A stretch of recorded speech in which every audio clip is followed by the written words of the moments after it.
Hello बच्चों, good morning. फिर से स्वागत है हमारे चैनल में। ये इस चैप्टर का पार्ट नंबर 2 है और इससे पहले हम पार्ट नंबर 1 कंप्लीट कर चुके हैं। अगर आपने वो वीडियो नहीं देखी है तो डिस्क्रिप्शन में उसका लिंक दे देंगे, आप जाकर उस वीडियो को देख सकते हो। तो चलिए स्टार्ट करते हैं हम। पार्ट फर्स्ट में हम सेल्स की डिस्कवरी के बारे में पढ़ चुके हैं और नाउ हम पढ़ते हैं शेप्स ऑफ सेल कि शेप्स सेल्स की जो शेप्स है वो किस टाइप की होती है। तो देखो, refer to figure 8.3। How do you define the shape of amoeba in figure. यानी कि आपने 8.3 जो फिगर है, जो कि आपके प्रीवियस पेज पे है, वहाँ पे आपने अमीबा की शेप को देखा है कि अमीबा की शेप कैसी होती है। You may say that shape appears irregular, यानी कि अमीबा की जो शेप होती है वो इरेगुलर होती है। इरेगुलर मीन्स कि अमीबा की शेप कोई फिक्स शेप नहीं होती। ठीक है, okay. In fact, amoeba has no definite shape. In fact, amoeba have no definite shape. Amoeba की कोई डिफाइनेट शेप नहीं होती, यानी कोई फिक्स शेप नहीं होती। Unlike other organism keep it on changing its shape, यानी कि इसकी जो शेप है वो बदलती रहती है। Observe the projection of the bearing length protruding out of its body, these are called pseudopodia. यानी कि इसके जो आउटर लेयर होता है that is called pseudopodia. Okay, देखो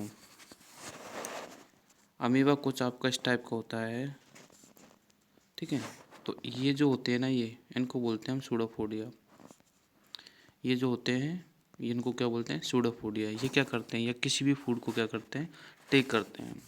ठीक है, और सूडोफोडिया को हम फॉल्स फिट भी बोल सकते हैं। ठीक है, as you learn in the class 7 these projection appear the disappear as amoeba moves और फीड।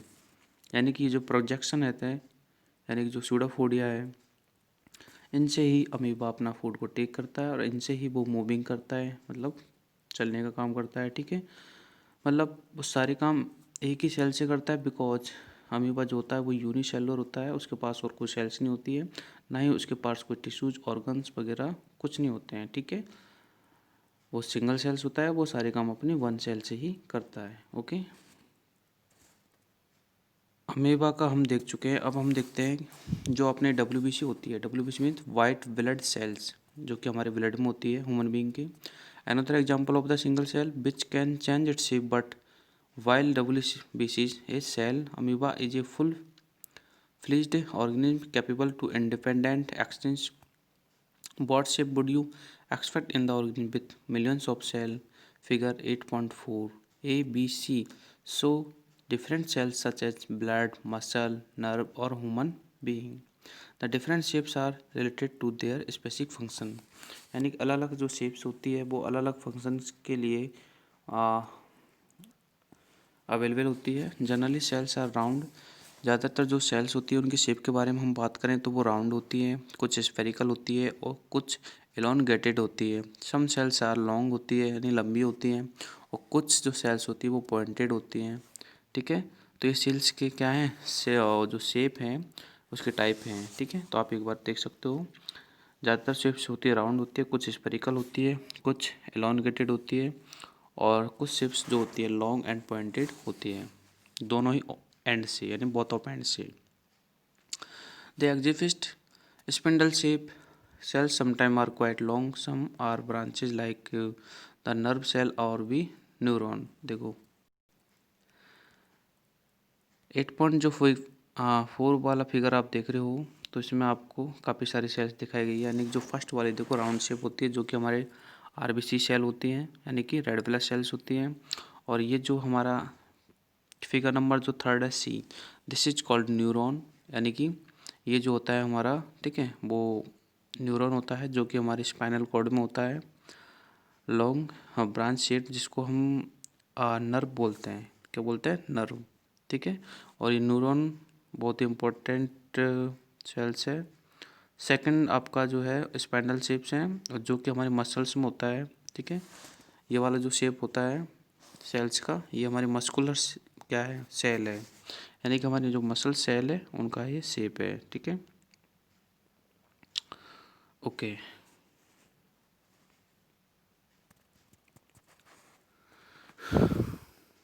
ओके, नर्व जो सेल होती है वो हमारे बॉडी के जो मैसेज होते हैं उनको रिसीव और सेंड करने का काम करती है, and helping to control the coordinate the working of the different parts of the body. और हमारे बॉडी के जो डिफरेंट पार्ट्स होते हैं उनकी जो वर्किंग होती है उनको भी क्या करती है, हेल्प करती है। Can you guess which part of the cell gives its shapes? Component of the cell are enclosed in a membrane. यानी सेल्स के जो कंपोनेंट्स होते हैं, यानी सेल्स जो होता है उसके भी अंदर काफ़ी सारे कंपोनेंट्स होते हैं जो कि इनक्लोज्ड होते हैं, मतलब बंद होते हैं इन ए मेम्ब्रेन। मेम्ब्रेन क्या होती है, व्हाट इज दिस? मेम्ब्रेन एक आउटर लेयर होती है। देखो, this membrane provide shape to be cells of plants and animals. And membrane जो होती है वो किसी भी पर्टिकुलर जो प्लांट्स है उसकी सेल्स को क्या प्रोवाइड करती है, शेप प्रोवाइड करती है। और cell wall is an additional covering over the cell membrane. ध्यान देना कि मेम्ब्रेन जो होती है वो आउटर सेल होती है, और सेल बॉल भी होती है इसके ऊपर एक, जो कि एडिशनल कवरिंग होती है। सबसे जो मेन कवरिंग होती है वो मेम्ब्रेन होती है।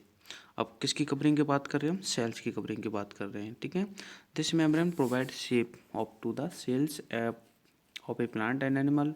Cell wall is an additional, cell wall जो होती है वो एडिशनल कवरिंग होती है ओवर द सेल मेम्ब्रेन। यानी सेल मेम्ब्रेन के ऊपर एक और कवर होता है।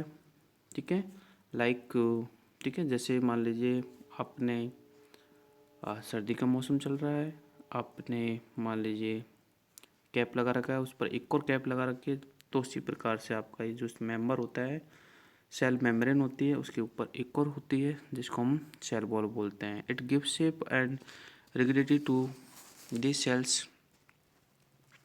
Bacterial cells also has a cell wall. Bacterial cell के पास भी एक सेल वॉल होती है। अब देखो, हम देखते हैं साइज ऑफ द सेल। देखो, the size of the cell is living or may be small or millions of a meter. यानी कि इनकी साइज जो होती है वो छोटी भी हो सकती है और ज़्यादा बड़ी भी हो सकती है, और सेंटीमीटर में हो सकती है, मीटर में हो सकती है। However most of the cells are microscopic in size. कुछ बहुत ही स्मॉल होती है and are not visible to the naked eyes. यानी कि हम उनको हमारी आंखों से देख भी नहीं सकते। They need to be enlarge the magnified by the microscope. कुछ सेल्स ऐसी होती है जिनको बहुत ही ज़्यादा छोटी है, जिनको हम माइक्रोस्कोप की मदद से देख सकते हैं। The smallest cell is 0.1 to 0.5 micrometer.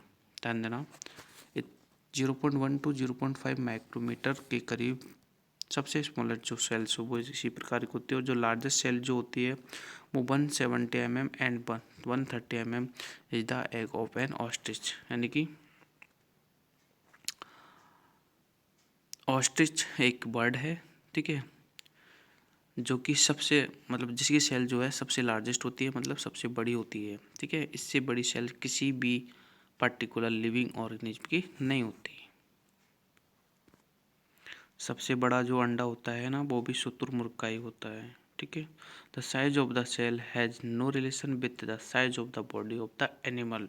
यानी कि सेल की जो साइज होती है उसका जो होता है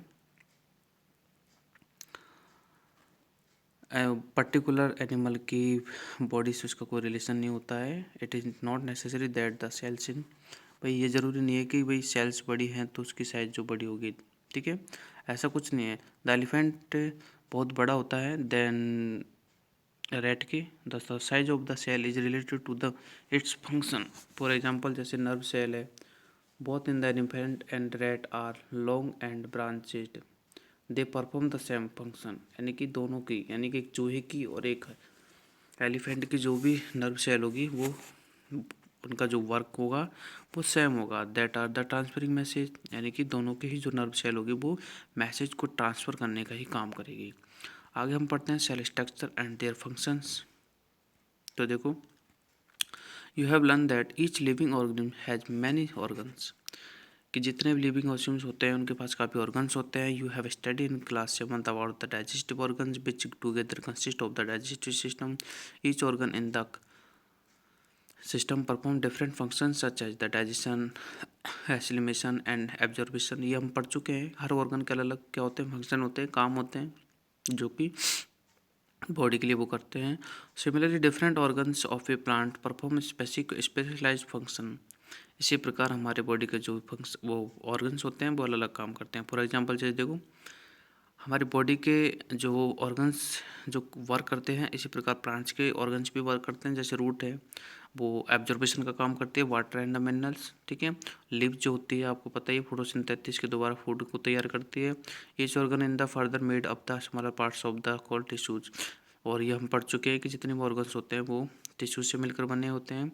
और टिश्यू क्या होता है, एक ग्रुप होता है किसका, सिमिलर सेलों का, सेल्स का ग्रुप होता है। अब देखो, पहले realize that the organ is made of the tissues which is turn are made up of cells, the cells in living organism in the basic structural unit. तो पहली सोच रही है कि भाई सेल क्या होगी, किसी भी लिविंग ऑर्गेनिज्म की बेसिक्स क्या होगी, स्ट्रक्चरल यूनिट होगा। अब हम पढ़ते हैं पार्ट्स ऑफ सेल। तो देखो, सबसे पहले हम पढ़ रहे हैं सेल मेम्ब्रेन, जिसके बारे में बात हो रही थी। सेल मेम्ब्रेन क्या है, आउटर लेयर है जो कि पूरी सेल्स को कवर अप रखती है। The basic component of the cells are membrane, जिसको हम साइटोप्लाज्म बोल सकते हैं, एंड न्यूक्लियस, ठीक है। Now you see cell structure. देखो, अब आप इस फिगर के द्वारा सेल स्ट्रक्चर को अच्छे से समझ सकते हो।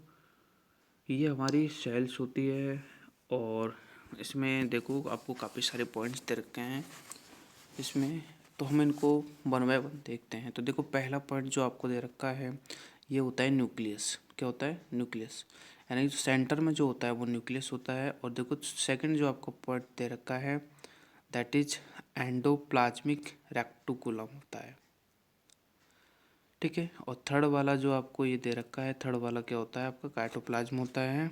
और फोर्थ आपका गोल्जी काय होता है। और फिफ्थ वाला जो आपको दे रखा है दैट इज कॉल्ड माइटोकॉन्ड्रिया।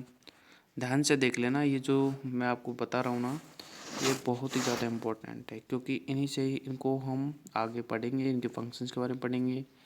तो देखो, ये क्या है, माइटोकॉन्ड्रिया होता है, जिसको कि हम पावर हाउस बोलते हैं सेल का, ठीक है, जो कि तुम आगे पढ़ोगे।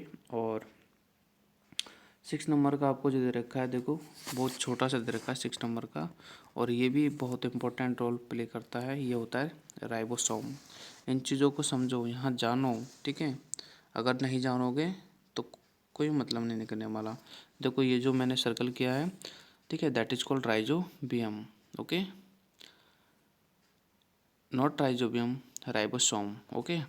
और 7 नंबर का देखो लाइसोसोम है, ध्यान देना, ये भी एक बहुत अच्छा काम करता है। इसको हम क्या बोलते हैं, इसको बोलते हैं कब्र, क्या बोलते हैं, कब्र, ठीक है। ये कब्र है, क्यों है कब्र ये पता है, क्योंकि आप आगे पढ़ोगे, जितनी भी हमारी डेड सेल्स होती है तो उनका ये क्या है, सभी डेड सेल्स जो होती है वो इसके द्वारा ही फिनिश्ड की जाती है, इसलिए इसको कोशिका का कब्र बोलते हैं, यानी कि सेल्स का कब्र बोलते हैं। आगे हम 8 नंबर पे देख रहे हैं, तो ये आपका डीएनए है। और 9 नंबर का आपका सेल मेम्ब्रेन है, ठीक है, यानी कि जो सबसे बाहरी जो मेम्ब्रेन होती है आपकी, उसको बोलते हैं cell membrane, outer cover of cell, okay. तो इस प्रकार आप यहाँ पर पूरे सेल का स्ट्रक्चर देख सकते हो, ओके। अब हम इनका वन बाय वन इनका वर्किंग, इनकी फंक्शंस को यहाँ स्टडी करते हैं, ओके। चलो आओ। तो जैसा कि आपने अभी हाँ पिक्चर में देखा था, सेल मेम्ब्रेन जो आउटर लेयर होती है, और also called the plasma membrane, इसको प्लाज्मा मेम्ब्रेन बोलते हैं। और the membrane is separated cell from the one another and also the cell from the surrounding medium, यानी कि जो मेम्ब्रेन होती है वो हमारे सेल्स को बाहर के मीडियम से सेपरेट रखती है। और the plasma membrane is pores and allows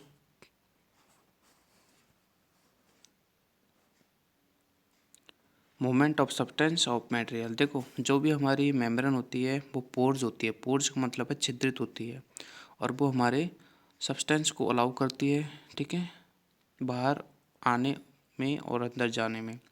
जैसे कि हमारी जो स्किन होती है, यू नो दैट हमारी स्किन भी क्या होती है, पोर्स होती हैं, ठीक है, और वो भी हमारे टेम्परेचर को मेंटेन करने के लिए ज़रूरी होती है।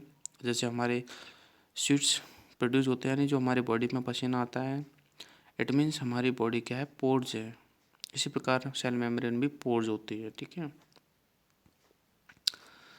अब आप देख सकते हो सेल मेम्ब्रेन का जो स्ट्रक्चर है, the boundary of the onion cell is in the cell membrane covered by the another thick covering called the cell wall. देखो जिस प्रकार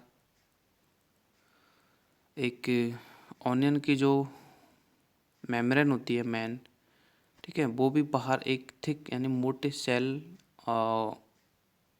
कवर से ढकी हुई होती है, जिसको कि हम क्या बोलते हैं, जिसको हम another thick covering called ball, okay, जिसको हम बोलते हैं सेल बॉल। मैंने आपको पहले बताया था कि भाई आपका जो मेम्ब्रेन होता है उसके ऊपर एक और बॉल होता है, यानी एक और कवर होता है, जिसको सेल बॉल बोलते हैं, और central dense round body is the called centre nucleus. Okay, जैसे आपको दिख रहा है फिगर में, ये जो आपको राउंड शेप में जो रखा है, ये क्या आपके न्यूक्लियस है, ओके, और ये आपका साइटोप्लाज्म है, जो कि आप देख चुके हो।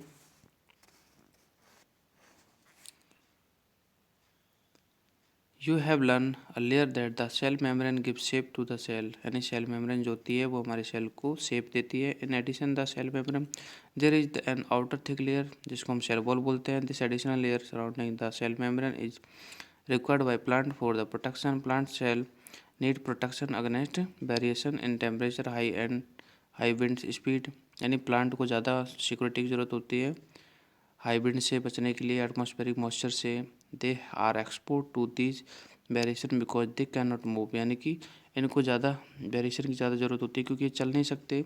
Sales can be observe in the leaf peel of the Tradescantia, ठीक है, Elodea and Rhoeo. You can prepare a slide in this cage of onion. पहली ask बूझो, he can also observe animal cell। पहली पूछती बूझो से क्या आपने एनिमल सेल को ऑब्जर्व किया है, ठीक है।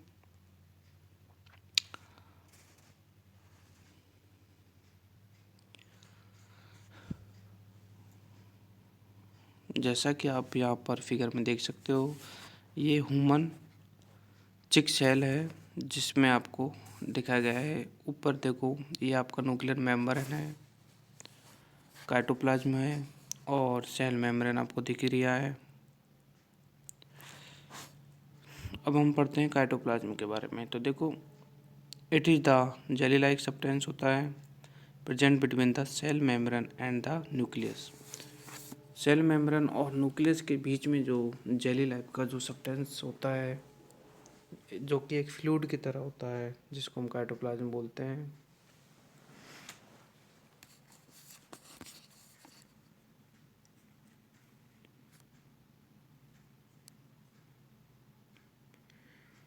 और various other component of the organelles of cells are present in the cytoplasm. These are the mitochondria, गोल्जिकाए, राइबोसोम्स, ठीक है।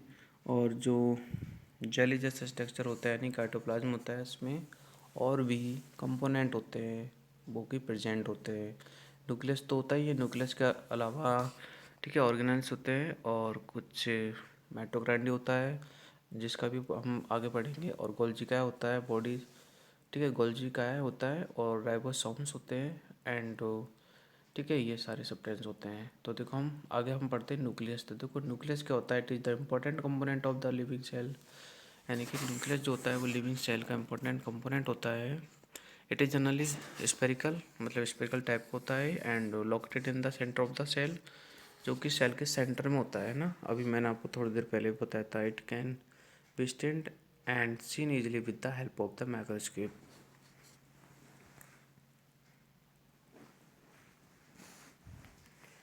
इसको हम माइक्रोस्कोप की हेल्प से आराम से देख सकते हैं। Nucleus is separated from the cytoplasm by a membrane. Nucleus जो होता है वो साइटोप्लाज्म से सेपरेटेड होता है एक मेम्ब्रेन द्वारा, जिसको हम न्यूक्लियर मेम्ब्रेन बोल सकते हैं। और this membrane is also pores and allows the movement of the material.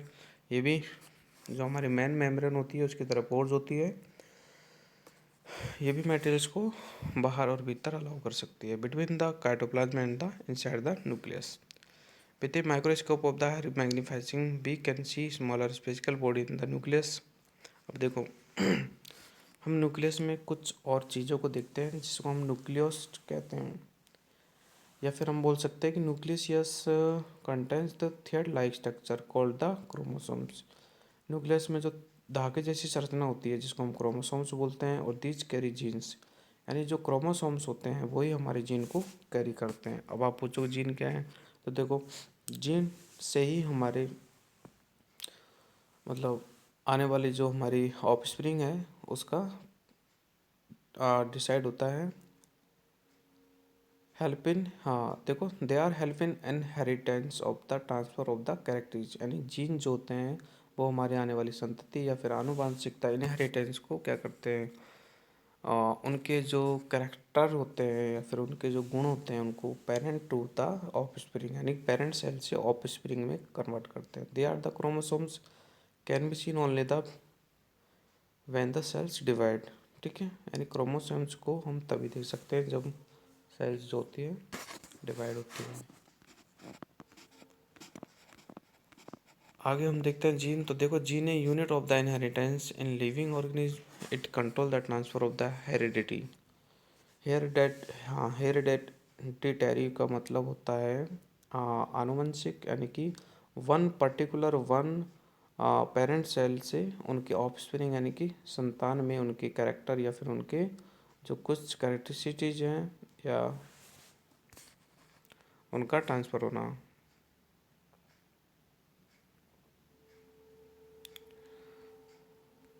जैसे देखो, this means that your parent pass some of their character on to you, यानी कि अपने माता पिता के जो गुण होते हैं वो बच्चों में आते हैं। If your father have brown eyes you may also have brown eyes. Okay, if your mother has curly hair तो आपके भी कर्ली हेयर होंगे। However they are different combination of the gene from parent result in the different characteristics. Nucleus देखो, nucleus in addition to its role in the inheritance, यानी कि act as control centre of the activity of the cell, the entire content of living cell is known as the protoplasm. मतलब इसको complete हम protoplasm कह सकते हैं। इन include the, अब देखो इसमें प्रोटोप्लाज्म में क्या क्या चीज़ होती है, एक तो साइटोप्लाज्म होता है और एक न्यूक्लियस होता है। इन दोनों को मिला के हम क्या बोल सकते हैं, प्रोटोप्लाज्म बोल सकते हैं। ओके, चलो ये जो आपका यहाँ पर जो एक पैराग्राफ दे रखा है इसमें ये दे रखा है कि जो हमारी न्यूक्लियस होता है, nucleus of the bacterial cell is non not well organised like of the cells in multicellular, यानी बैक्टीरिया की जो सेल्स होती है वो वेल ऑर्गेनाइज्ड सेल होती है मल्टीसेलुलर में। They are is no nuclear membrane, है ना, और the cells having nuclear material without nuclear. जो हमारी सेल्स होती है वो तो टू टाइप्स की होती है, एक तो होती है प्रोकैरियोटिक और एक होती है यूकैरियोटिक सेल्स। ठीक है, तो आप इनको देख लेंगे एक बार। नेक्स्ट हम देखते हैं, देखो जब आप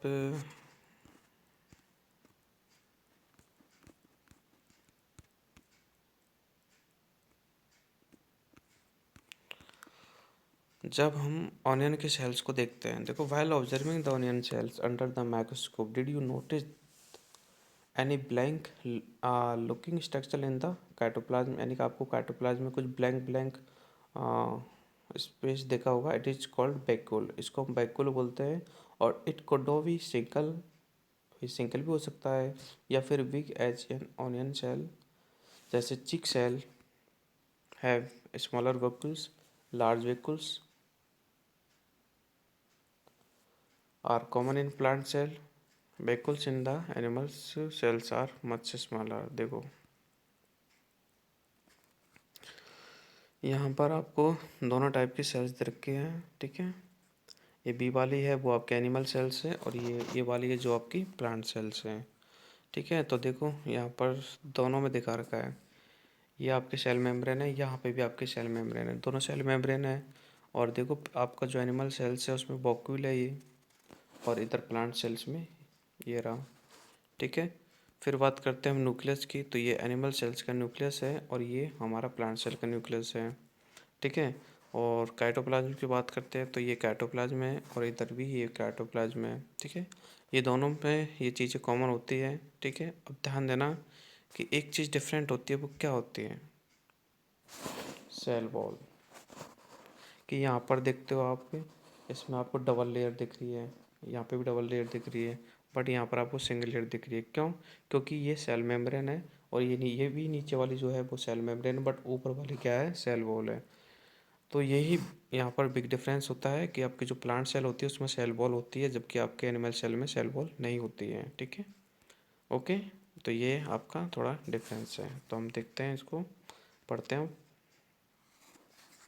इट कुड बी सिंगल, और हाँ ये हो गया ना आपका। A large vacuole of the common in plant cell, you might have noticed several small coloured bodies in the cytoplasm of the cells of the, जिनको हम टेंडिस कैंटिया लीफ में देख सकते हैं। They are the scattered in the cytoplasm of the leaf cell, they are the called plastid. Plastid क्या होता है? Plastid वो होता है जो कि आपके क्लोरोप्लास्ट को, या फिर हम बोल सकते हैं क्लोरोफिल को, ठीक है, कलर प्रोवाइड करवाता है। That is called plastic, plastids. They are the different colour. Plastids होते हैं अलग अलग कलर के हो सकते हैं। सम ऑफ देम आपका green colour pigment called the chlorophyll. जैसे जो ग्रीन कलर वाले प्लास्टिड होते हैं उनको हम क्लोरोफिल बोलते हैं। और भी कलर हो सकते हैं। ग्रीन कलर प्लास्टिड आर, देखो,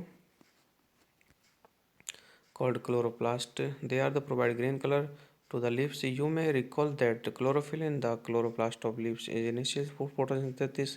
भाई क्लोरोफिल कितना इम्पोर्टेंट है फोटोसिंथेसिस के लिए तो आपको पता ही है, ठीक है। तो क्लोरोफिल एक क्लोरोप्लास्ट है, ठीक है, दैट इज ए प्लास्टिड से।